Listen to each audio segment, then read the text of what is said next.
Hello everyone, my name is Kenneth Walter, and this is my equipment shopping spree presentation. With the budget of $500 that was provided, I was able to purchase equipment essentials that will provide students with the necessary items in order to meet the 4th grade standards. First up were jump ropes. The jump ropes will be used to help students satisfy the self-jumping standard 1.5, jump a self-turned rope. Also, I purchased basketballs. The basketballs will help students with mastering the dribble standards. Standard 1.2, change direction quickly to maintain the space between two players. Standard 1.17, keep a hand dribbled ball away from a defensive player. With basketballs, you could play, obviously, basketball 5-on-5. There's a lot of different ways you can play 2-on-2, 3-on-3, 1-on-1. So basketballs are very essential, I believe. Next up on the list are soccer balls. The soccer balls will help students focus on foot dribbling and kicking standards. Standards 1.10, kick a ball to a moving partner using the inside of the foot. Standard 1.11, kick a stationary ball from the ground into the air. You can, with soccer balls, you can play soccer. You can work on your passing, work on your dribbling with soccer. You could play that as well with just two people. You could play with many different sorts of people.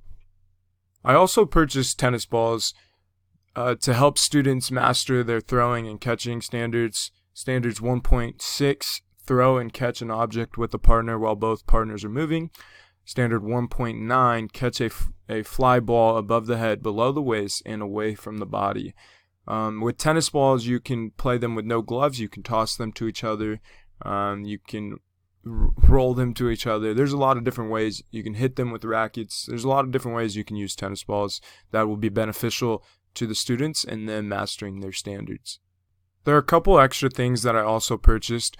Footballs, they could be used to play football to meet the throwing and catching standards as well. I bought an equipment bag in order to help with the storage of all these balls that we bought, as well as the cones. We bought stopwatches. Those are going to be used for students to be able to time themselves on their activities that they are doing. Badminton essentials. Badminton can be used for, to introduce students to a new sport that they might not normally play, and as well as meet standards, the 4th grade standards. Frisbee disc. You can use frisbees in order to focus on hand-eye coordination, as well as throwing and catching. The cones that we also bought will be used in order to set boundaries for activities, as well as for students to run around. We bought these items from Amazon, Dick's Sporting Goods, Walmart, Target, and I used the California State P standards to figure out what standards and what items can fit those standards. Thank you for listening, and